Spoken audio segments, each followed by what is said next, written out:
Good morning, Radhe Radhe. कैसे हैं आप सब? तो जी आज ना मेरे यहाँ पर बहुत सारी फ़्रेश फ़्रेश सब्जियाँ आई हैं और काफ़ी लंबे टाइम के बाद ना इस तरीके से एक रेगुलर व्लॉग जो है ना वो मैं स्टार्ट कर रही हूँ। जितने भी मेरे पुराने व्लॉग्स हैं वो लगभग कंप्लीट हो गए हैं। तो जो भी सब्जियाँ आई हैं वो मैं अभी आप लोगों को दिखा दूँगी, क्योंकि जो जयपुर वासी होंगे ना वो तो जानते होंगे कि चौमू की जो मंडी है वो बहुत फेमस है। तो वहीं से जो है ये सारी सब्जियां जो है हमने मंगवाई हैं, क्योंकि मार्केट तक सब्जियां आते आते हैं ना थोड़ी सी डाउन हो जाती हैं, लेकिन मंडी में जो सब्जियां आती हैं ना वो सीधे खेतों से आती हैं। तो वो मंडी काफ़ी अच्छी है, काफ़ी बड़ी मंडी है, तो वहाँ से जो है ना हमने ये फ्रेश सब्जियां मंगवाई हैं। और ये लगभग हफ्ते भर का मेरा काम हो गया है।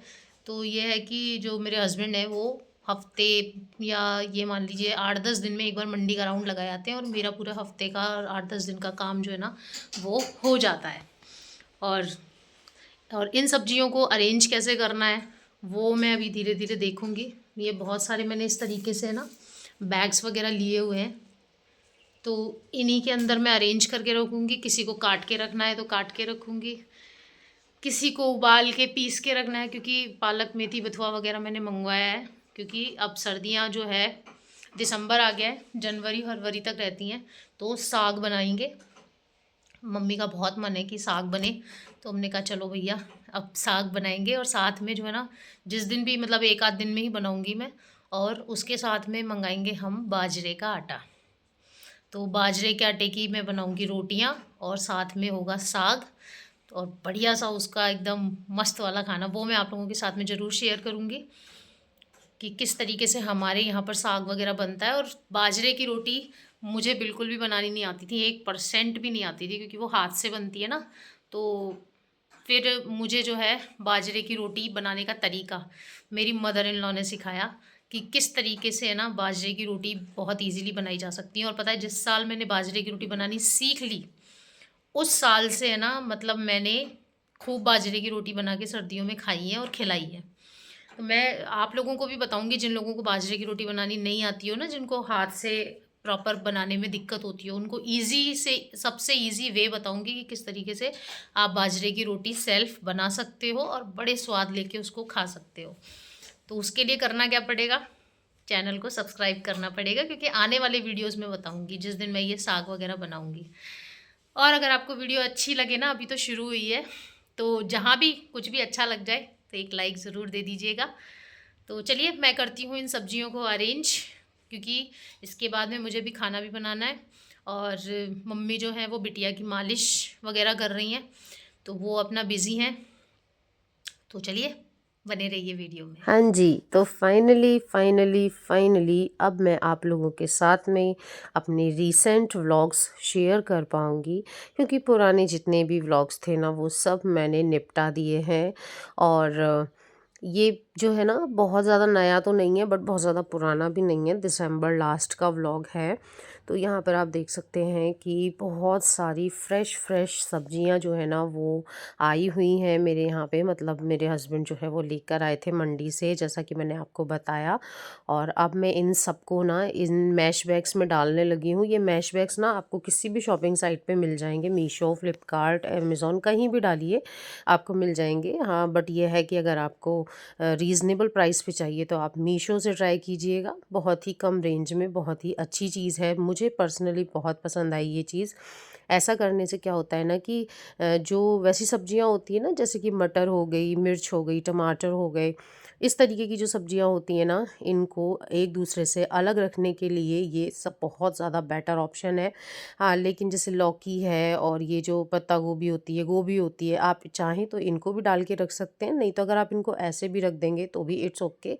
तो यहाँ पर जी, और क्योंकि सर्दियों का मौसम है, आप जानते हैं इस टाइम पे जो है ना कितनी ज़्यादा अच्छी अच्छी फ्रेश हरी सब्जियां आ रही हैं, जो कि ना आयरन से भरपूर हैं। और जनवरी आ चुका है, तो जनवरी और फरवरी, मतलब फरवरी का लास्ट होते होते है ना ये सब्जियां जो हैं बिल्कुल चली जाएंगी। तो ये है कि भैया इस टाइम पे खूब आयरन ले लो, वरना बाद में ना आयरन की दवाइयाँ लेनी पड़ती हैं, टैबलेट्स लेनी पड़ती हैं, सिरप्स भी पीने पड़ते हैं, और वो स्वाद में इनसे कहीं ज़्यादा बुरे होते हैं। क्योंकि मैंने देखा है बहुत सारे लोग बोलते हैं ये क्या घास फूस खाना। नहीं भैया, ये घास फूस नहीं है। और अगर आपको घास फूस लगता है ना, तो मैं तो ये कहूँगी कि 2-3 महीने के लिए जानवर बन जाओ। अगर आपको घास फूस लग रहा है तो आप जानवर बन के ये घास फूस खा लो, क्योंकि इनका जो बेनिफिट होगा ना, वो आपको पूरी साल एक अच्छा और स्वस्थ इंसान बनाए रखने में ना आपकी बहुत ज़्यादा हेल्प करने वाला है। तो जी यहाँ पर जो है मैं सारी सब्जियों को इस बैग्स में जो है ना अरेंज कर रही हूँ। और अभी इस टाइम पे तो मैंने सारी सब्जियाँ डाल दी थी, बाद में फिर मैंने धीरे धीरे इन सबको अरेंज कर लिया था। तो बहुत सारी सब्जियाँ हैं, पालक, मेथी, बथुआ, है ना। और इस टाइम पे तो गोभी, गाजर, मटर, इन्हीं चीज़ों का बहुत ज़्यादा चलन जो है इस टाइम पे है, और मेरे यहाँ पर ये सब्जियाँ फ़िलहाल रेगुलर बेस पे आ रही हैं। यही सब्जियां हैं जो अल्टरनेटली जो है ना बन रही हैं। एक लौकी ज़रूर है जो कि आप पूरे साल में कभी भी जो है उसे बना सकते हैं, वो कभी बंद नहीं होती है। बट हाँ, जैसे गोभी वगैरह हैं, गाजर है, मटर है, ये जो है सीज़नल है, ये इसी टाइम पर आएंगी। तो जब मैंने इन सभी सब्जियों को मैश बैग में लगा दिया था ना, उसके बाद मैंने, आप देख सकते हैं कि मेरी जो वेजिटेबल बास्केट है ना वो पूरी तरीके से खाली है। मैं ना ये जो सब्जियों के बैग्स हैं ना, इनको इस बास्केट में अरेंज कर रही हूँ। और कुछ जो बैग्स हैं ना वो तो नीचे बास्केट में आ जाएंगे, बट सारे बैग्स नहीं आ पाएंगे, क्योंकि आपने देखा सब्जियां बहुत सारी हैं। तो कुछ को जो है ना मैंने इनके साइज़ के अकॉर्डिंग ऊपर नीचे सब जगह पे अरेंज कर दिया था। और अभी आप देखेंगे कि मेरे फ्रिज में सब्जियां ही सब्जियां भर गई हैं। और ये जो सब्जियां हैं ना, ये मेरे 10 से 12 दिन का प्रॉपर्ली काम चला देती हैं। क्योंकि मंडी से जब भी हम सब्जियां लाते हैं ना, तो वहाँ पे किलो से नीचे चीज़ नहीं मिलती है। जैसे अगर हम बाहर से ख़रीदेंगे तो हम अपने अकॉर्डिंग जो है ना पाव भर या फिर आधा किलो इस तरीके से ले लेते हैं। बट मंडी में हर चीज़ जो है ना वो 1 किलो ही लेनी पड़ती है, उससे नीचे नहीं मिलती है। तो ये जो सब्जियां हैं ना, ये रिपीटेशन में मेरे यहाँ पर कम से कम 2 बार तो बन ही जाती हैं। और फिर 2-2 बार करते करते है ना 8 से 10 दिन का काम जो है ना वो बहुत आराम से मेरा हो जाता है। और फिर 8-10 दिन के बाद में मेरे हस्बैंड का फिर से मंडी में चक्कर लग जाता है। तो फ्रिज में सब्जियां वगैरह अरेंज करने के बाद में ये है मेरी बास्केट, जिसमें मैं 3 चीज़ें रखती हूँ, आलू, प्याज और लहसुन। तो लहसुन वगैरह तो मेरे यहाँ पे ज़्यादा नहीं खाया जाता है, इसलिए आप देख सकते हैं नीचे वाली शेल्फ में पड़ा हुआ है।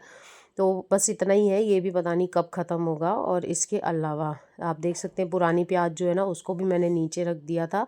और ये जो नई प्याज आई है ना, इसको मैंने यहाँ पर बास्केट में कर दिया है। और साथ ही साथ सबसे ऊपर वाली जो है ना, इसके अंदर मैं यहाँ पर आलू अरेंज कर दूँगी। और कई बार ऐसा होता है कि आलू बहुत ज़्यादा आ जाते हैं ना, तो फिर मुझे जो प्याज है ना वो लहसुन के साथ एडजस्ट करके दोनों जो ब्लॉक्स हैं ना उनमें आलू फिल करने पड़ते हैं। यहाँ पर भी आलू थोड़े ज़्यादा ही थे, तो मैंने उनको प्याज के साथ में भैया जगह बनाई कि भाई सर को थोड़े से आलू जो है उन्हें अपने साथ में एडजस्ट करो। तो वही काम जो है ना मुझे यहाँ पर करना पड़ा था।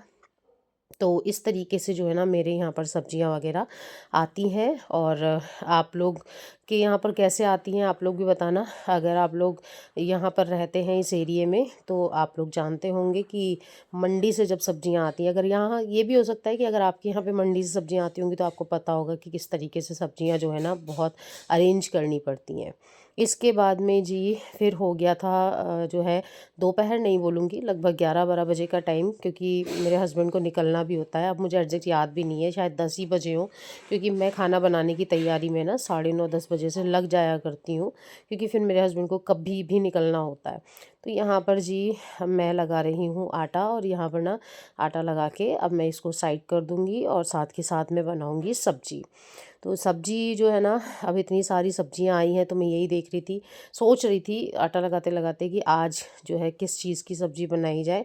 तो यहाँ पर मम्मी कुछ कहने के लिए आए थे और गुड़िया की दूध की बॉटल रखने आए थे। तो उनने जो है अपनी बात कही और उसके बाद में वो निकल गए। फिर यहाँ पर मैंने कहा चलो भैया अब मैं बनाती हूँ सब्ज़ी।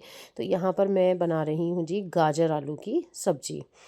तो जी क्योंकि ना मुझे ये जो सब्जियां होती है ना, फूल गोभी हो गई, पत्ता गोभी हो गई, गाजर हो गई, बहुत सारे लोगों को ये सब्जियां बिना आलू के पसंद आती हैं, बट मुझे ये सब्जियां बिना आलू के बिल्कुल भी पसंद नहीं आती हैं। पर हाँ, ये है कि जैसे सर्दियों में है ना, इनमें हम मटर वगैरह भी डाल सकते हैं। और अगर आपने सुना हो ना, ताहरी का नाम सुना हो, हमारी साइड में तहारी बोलते हैं, बाकी उनको नमकीन चावल भी आप कह सकते हैं, पुलाव भी कह सकते हैं, जो भी चीज़ें हैं। तो उनका मज़ा ना वास्तव में सर्दियों में ही आता है। हालांकि मुझे तो चावलों से ना पर्सनली पता नहीं क्यों बड़ी हेट सी होती जा रही है। मेरा चावल खाने का बहुत ज़्यादा मन नहीं करता है इन दिनों में। तो लेकिन हाँ, ये है कि अगर आप तहारी बना रहे हैं तो इन सर्दियों में ना बहुत मज़ा आता है। उसमें गाजर डालो, मटर डालो, शिमला मिर्च डालो, है ना, टमाटर डालो, प्याज डालो, आलू डालो, और अगर आपके पास में पनीर अवेलेबल है तो आप वो भी डाल सकते हो। और बहुत ही यम्मी और बहुत ही टेस्टी सी तहारी जो है ना, जूसी सी बोल सकते हैं, जिसमें मतलब इन चीज़ों का बहुत अच्छा सा रस आ जाता है, वो बहुत ज़्यादा टेस्टी लगती है। और अगर आप उसे गरम गरम खाते हैं ना, साथ में आप अचार ले लें, दही ले लें, या छाछ ले लें, या पापड़ ले लें, तो जो है ना इनका स्वाद और भी ज़्यादा बढ़ जाता है। तो यहाँ पर जी अब मैं ना गाजर वगैरह कटिंग कर रही हूँ, क्योंकि मुझे बनानी है सब्ज़ी। और ये जो टाइम होता है ना मॉर्निंग का, हम लेडीज़ जानती हैं कि ये जो टाइम होता है ना, ये बहुत फास्ट फॉरवर्ड वाला टाइम होता है। बहुत जल्दी जल्दी जल्दी जल्दी सारे काम करने पड़ते हैं, क्योंकि हालांकि इस टाइम पे आदि की तो छुट्टियां हो गई थी, लेकिन भैया बच्चों की छुट्टियां हो जाएं तो अर्ली मॉर्निंग रूटीन से छुट्टी मिल सकती है, लेकिन डेली रूटीन से छुट्टी नहीं मिल सकती है, क्योंकि हस्बैंड को तो काम पे जाना ही होता है। और जो घर में आपके परिवार है वो भी कहीं ना कहीं भूखा बैठा हुआ है, तो उसके लिए भी खाना तो बनाना ही पड़ेगा। तो यहाँ पर जी अब मैं सब्ज़ी बनाने लगी हूँ। कटिंग वगैरह जो है वो कंप्लीट हो गई थी। तो सब्ज़ी वही बेसिक मसालों के साथ में ही बनती है। देखो, हर कोई जानता है कि सब्ज़ी किस तरीके से बनाई जाती है। ये तो सिर्फ़ एक ये हो गया कि मैं बना रही हूँ तो मैं आप लोगों को दिखा रही हूँ। क्योंकि कई बार क्या होता है ना कि कुछ नए लोग होते हैं जो किचन में पहली बार घुसे होते हैं, या जो बहुत कम जाया करते हैं ना, उनके लिए ये छोटी-छोटी सी चीज़ें बहुत ज़्यादा हेल्पफुल होती हैं। तो वही जो है, तेल में ज़ीरा डाल के हल्दी, मिर्ची, धनिया और नमक, यही सब चीज़ें डालकर, यही बेसिक मसाले होते हैं हर सब्ज़ी के। तो यहाँ पर जी मैंने सब्ज़ी जो है वो छौंक दी है। और अब इसके बाद में जी यहाँ पर जो है ना, कुकर को मैंने शिफ्ट कर दिया है दूसरी गैस पे, और अब मैं यहाँ पर बनाना शुरू करूँगी गर्मा गर्म जो है रोटियाँ। क्योंकि मुझे पता है कि अब मेरे हस्बैंड को जो है निकलने का टाइम हो रहा है उनका। तो यहाँ पर मैं जितनी देर में सब्ज़ी तैयार होगी, इतनी देर में मेरी रोटियाँ बनकर तैयार हो जाएंगी। और अब जब मेरी छोटी गुड़िया हो गई है ना, तो उसके साथ में मेरा रूटीन कुछ इस तरीके का है कि मैं सॉरी, मेरी, मेरे बेटे की और मेरे हस्बैंड की, हम तीनों की रोटियां तो मैं इसी टाइम पे बना देती हूँ।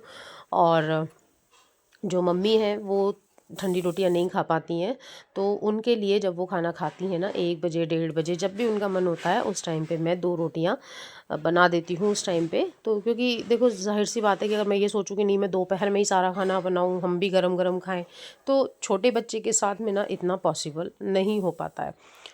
क्योंकि आप समझ ही सकते हैं कि छोटा बच्चा, मतलब उसको भी ना, मुझे गुड़िया को भी सुलाना पड़ता है पहले, कि भाई वो सो जाए। और जब वो सो जाती है तो मैं तुरंत स्पीड में है ना जल्दी से मम्मी की 2 रोटियां सेकती हूँ। अब अगर ऐसे में मैं अपना काम डाल के रखूँगी, तो जो है ना कि भाई मैं 2 रोटी अपनी भी बनाऊँ, 2 अपने बेटे की भी बनाऊँ, और हम लोग गर्म खा लें, तो वो पॉसिबल नहीं है। क्योंकि इतनी देर में तो बच्चा जो है ना बिरच जाता है बिल्कुल ही, हमें ध्यान भी नहीं आएगा कि अरे यार, मतलब क्या ही हो गया, है ना। तो इस तरीके से जो है ना मेरा पूरे दिन का रूटीन जो है वो चलता है। आई होप आप लोगों को आज का ये वीडियो अच्छा लगा होगा। और अगर आपको आज की वीडियो में कुछ भी अच्छा लगा हो ना, तो वीडियो को एक लाइक दे दीजिएगा, अपने फ्रेंड्स एंड फैमिली के साथ शेयर ज़रूर कर दीजिएगा। और अगर आज आप मेरे चैनल पर पहली बार आए हैं, तो चैनल को सब्सक्राइब किए बिना बिल्कुल भी मत जाइएगा। क्योंकि अब मेरे जो रूटीन है वो मैं आप लोगों के साथ में शेयर करूँगी कि छोटे बेबी के साथ में ना चीज़ें कैसे मैनेज की जाती हैं, कैसे उन्हें संभाला जाता है। तो चलिए, बने रहिएगा मेरे साथ। मिलती हूँ आपसे नेक्स्ट व्लॉग में। तब तक के लिए tata, bye bye and take care एंड राधे राधे, जय श्री कृष्णा। और एक बार फिर से कहूँगी आप लोगों को, चैनल को सब्सक्राइब ज़रूर कीजिएगा, ताकि मेरी न्यू मॉम की जर्नी में आप लोग मेरे साथ रहें और मेरी गुड़िया को बड़े होते हुए देखें।